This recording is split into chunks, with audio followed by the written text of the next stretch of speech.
Hi, David Hood here, the Dallas SEO Geek, and this video is about whether or not SEO is right for your business. Search engine optimization is not necessarily a good fit for every business. A lot of people think that it is, and it kind of depends on a lot of different factors. Sometimes SEO is okay in terms of you doing a little bit of things here and there, but there's just not enough of a market to justify hiring an expert or a consultant. Specifically someone like me. I'm not cheap. I'm not going to be your bargain basement SEO. And a lot of those bargain basement SEO is really nothing. They do nothing, actually. They do a few things up front, and then they charge you a low monthly fee and call it SEO, and they're not really doing anything. So in most of those cases, it's better off if you just learn a few things yourself and try to do the best you can, because otherwise it's just not worth the money. You go try to do social media or try to do direct mail or other forms of marketing that you think fit your business a little bit better. And in this video, I'm going to talk a little bit more about how to understand if SEO is right for your market. And if you ask for an analysis from me, then this is part of the process that I go through. It's not all of it, but it's part of it. And this is very important for me because I'm not going to ask you for a significant amount of money if I don't think I can provide you with a substantial return. If I don't think there's a very good chance that I can provide you with a substantial return. Other people will sell to you regardless. I do know someone who makes a lot of money with SEO, and they said that they sell SEO to people who he doesn't think that there's any market, and he says he doesn't want to get in the way of other people wanting to buy. And, that's his choice. Personally, I don't like to work that way. That's my own personal opinion. Anyway, so first to start with, who is your target market? And hopefully you've done this in your own business development. You're defining your target market. Who are they? What do they want? What are they thinking? What are they looking for? More importantly, what are they looking for? So, because we want to look at for search engine optimization, what are they searching into typing into the search engines? And if you don't know anything about them, if you haven't really thought about them, then it's going to be more difficult to do this. Sometimes it's not hard. I mean, you're a dentist. Well, they're searching for dentists, or they're searching for cosmetic dentists, or they're searching for children's dentists, or whatever. It's pretty simple. But not all markets are that simple, and a lot of times, even in simple markets, there are unique opportunities for people who are willing to really walk the full path of doing their market research and doing their keyword research thoroughly. And a lot of people don't do this, and so that leaves some low-hanging fruit for a lot of businesses. And this is something that I'm very good at, finding a lot of these low-hanging fruit, where all you have to do is do a little bit of work, and you can attract that traffic from an ongoing basis going forward very easily. So, so once we try to understand your target market, what kind of traffic can you conservatively to expect? Now, there's a tool called Google Keyword Tool, GKT for short. It's imperfect, but this is generally what it looks like, the first stage of it. It's actually a part of the Google AdWords tools. If you just type in Google Keyword Tool into Google, it'll be the first link. And you put in your keywords, and it gives you keyword data back, and you can actually download it to Excel, and it'll give you about 800 keywords, and then you can put more keywords back in and get more out. Now, a lot of those keywords are not going to be relevant, but a lot of them will be, and this will give you a decent idea of the traffic. Now, the lower the volume your traffic, the less perfect Google Keyword Tool is. If it's a huge market that gets searched millions of times a month, you're going to have pretty good data on it. But if you're a local market and it's something that gets searched 100 or 1,000 or even 10,000 times a month as a whole, there's going to be a lot of keywords missing. In fact, on the average, I would say that the amount of search volume that is shown in the Google Keyword Tool and marked as non-zero is actually only 25% of the total search volume. I have several reasons for this. So you can take the Google Keyword data, and a lot of times you can multiply it by 4. And part of it is the lowest number they show is 10. Now, does that mean do they round up if something gets searched 9 times a month? Actually, I don't think so, but it doesn't really matter. If something gets searched 4 times a year or 4 times a month, then it's going to show 0. And what does that mean to you? What if that's something that is a highly targeted searcher that is very valuable to your business? A single visitor or a single customer of that type could make $10,000 for your business. Is it worth it to try to target? Absolutely. And there are ways to kind of ferret out these low-volume search phrases. I have some techniques that allow us to try to find these and to find these hidden gems, and there are a lot of them. So this is very important. But at the same time, they leave clues, and so I want to be able to find these clues. Sometimes the numbers don't say that they're search traffic, but we use our brain, we do some other sleuthing, and we can say, I still think that there's traffic here. I still see a reason why there would be traffic, and it's just a bunch of low volume and they're not showing.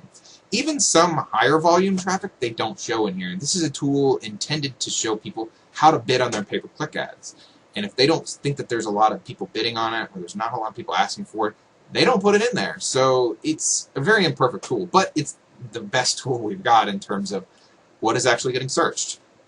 And it can sometimes debunk a lot of ideas, and you thinking something gets searched a lot and doesn't get searched, or sometimes you don't think it gets searched at all, and you go in there and go, wow, this is a huge market, and there's so many different ways in which people are searching for it. This is awesome.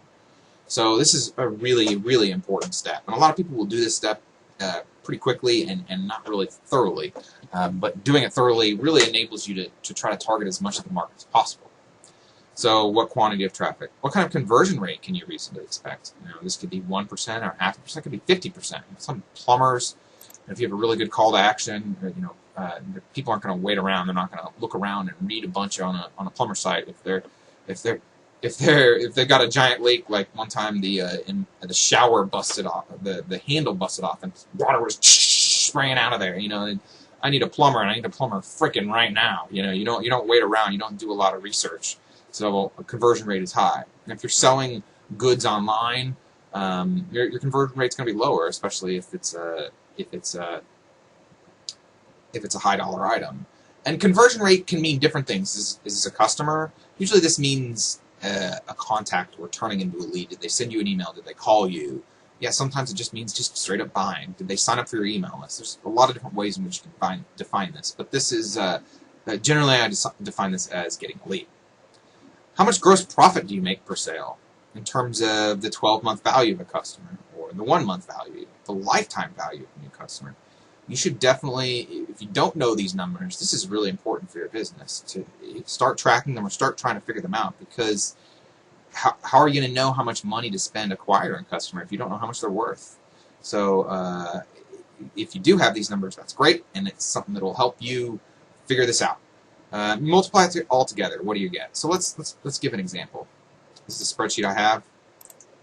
Now up here we've got, for the Google search results, what position you are and what click-through rate you can expect. There's a really important trend here, and I've talked about it before, and I want to talk about it again because it's really important.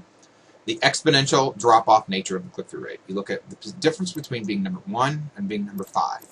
There's 10 times the amount of search volume for a search phrase. So a lot of people will think, I'm on the first page, great. Well, you're number 8 versus number 1. I mean, what's the value of mediocre to low-value SEO versus high-quality SEO? Well, let's say mediocre SEO gets you to 8. Well, that means that high-value SEO can get you to 2. Let's just say 2. It's worth at least 10 times as much. It's something very important to consider. The rewards go heavily to the victor. And so powerful SEO is worth a whole lot more. There's a joke in the SEO community that the best place to hide a dead body is on the second page of Google. And that's generally true. You really can't.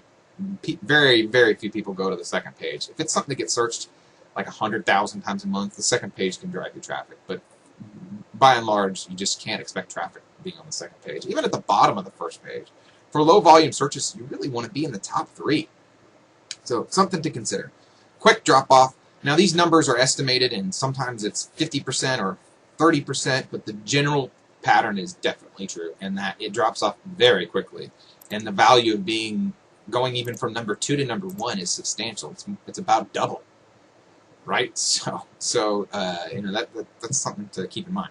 Okay, let's do a more common numbers. Let's say like 3,000. Okay, and let's say the average. Let's do 3,000 here, just for fun. Okay.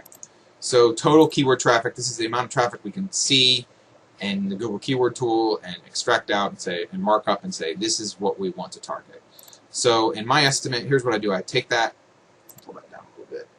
I take that and I multiply it by 0.7 because I make the assumption that maybe 30% of the traffic is people you don't want, bad customers, poor searches, or just me including search phrases that you don't really want. Just sort of a conservative factor to knock it down a little bit. and then I multiply it by 4 because of that total traffic. It's at most 25% of the total search volume out there. So that we get 8,400. Let's say you capture 10%. So that would be ranking average 3. That's really good. So this is let's say this is a successful SEO project for sure. 840 visitors per month. Now let's say 10% call you. That's 84 leads per month. And then let's say 15% of those leads turn to customers. It's new clients or customers per month. Average value $37,000 for gross profit increase per month from SEO. Now, obviously, your numbers are probably going to be very different, but this is something that I like to do. Don't always get a chance to get all the data from a customer. Sometimes they just won't give me an answer to this, and I understand that it can vary. It can be 1,000, it can be 10,000, but just an expectation. I would like to think that you'd have an expectation, or else how do you plan your business if you don't know how much your customers are worth? Again, it doesn't have to be exact, just conservative number. And what you can do here is you can also say, well, let's say we're only moderately successful. How much is SEO worth? I try to go conservative on these, and I try to make sure that this number is substantially less than what I'm going to ask for. Okay. Now, some people, maybe they're only worth $30. Maybe they convert higher and they get more leads, and we can rank them really well. But even then, it's $1,200 per month. Even on low value SEO, I want this to be significantly more than what you pay me. So this, if this were the case, I would say, you know what, I just don't see it. Sometimes a guy came to me, and I think it was about 2,000, but the traffic we're gonna find, it was like maybe, let's say 50. Okay, and I just flat out told him I just don't think that there's a search volume there. And I killed a sale with that, and maybe I was wrong, but I looked and I looked and I looked, and I just couldn't find any indication that his market was there. And so these are all important considerations. It goes beyond what I'm showing you here, but this is the basics of, is SEO worth it to you? And if you would like me to do this for you, and you think that there's a good chance that SEO is worth it for you, or you're really curious, feel free to contact me, call me, or submit a discovery form. And we'll go from there. Thanks for watching. This is the Dallas SEO Geek. Have a great day. Bye.